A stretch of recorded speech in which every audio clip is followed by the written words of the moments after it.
If you guys know me, you know I like a good arm lock, and here was two of my favorites from the COVID Classic. The first was Sonny. He hit a really nice switch arm lock. There's a few important transitions here. Right now he's head and arm choke.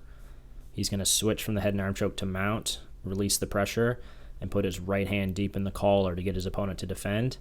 Now he really goes for the cross choke to get his opponent to defend and keep him busy, but he really wants the arm. So he's pushing that arm across, he's locking it up.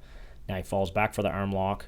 He tries to use his feet to break the grip, but what he does here is really clever. He's going to switch arms. So right now he's attacking the left arm, trying to break the grip. It can be very difficult if the guy's strong and holding on. Now Nick's grip releases. Once his back goes back to the floor, watch Sonny's going to switch. Boom, switch to the other arm. Very nice. Great example of taking what's there instead of forcing things too much. So he knew the head and arm choke wasn't there. He didn't want to wear himself out, so he switched off to mount. Right away attacked with the hand in the collar. This makes your opponent defend. It doesn't give him a chance to think about escaping. Now he's really got to worry about his neck, but it's all a bait, and it's just a bait so he can start to set up on that arm. So he shoves it across with his left hand, and then you're going to see his knee come up, Sonny's left knee come up, and then he's going to jump over the head, and now he's in the classic arm lock scenario here with his opponent on his back. And I really like this switch. I've shown it in my class a few times, but the guy just doesn't expect it when you're all set up and you're attacking one arm. He's not going to expect you to switch sides and go to the other arm. It works really well as a grip break and just as an attack. But what you want to do is try to pull, get two hands and start pulling on his far elbow towards you, so that will break his grip, and then you switch. Sonny did like a modified version here because Nick tried to escape by rocking up.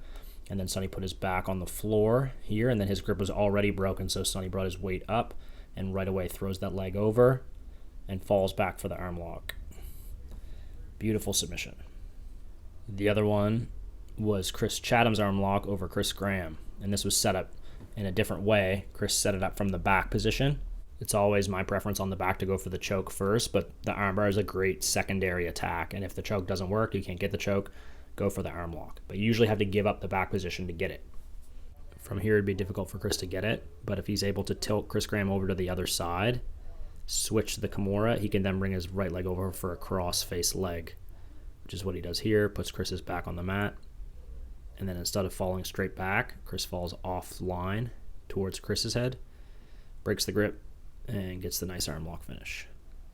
So again, the key moments here, we're tilting him over to the other side to get that angle. See Chris's arm coming over to the other side here. That's going to let him lock up his grip. And now it's all about getting his right leg over the face here. Once it gets the right leg over the face, that becomes the cross-face leg. The cross-face leg puts his back to the floor. Now Chatham has Chris Graham's back pinned to the mat. He's in really good position, but to break the grip, you got to fall offline. You can't fall straight back because if the guy's strong, he'll just keep his grip. But Chris Chatham knows what's up. He falls towards the head, and that's going to put so much pressure on Chris Graham's grip that it's almost impossible to hold on. And before he's able to grab a hold of anything, the arm gets extended, and he's got a tap. Two very nice arm locks.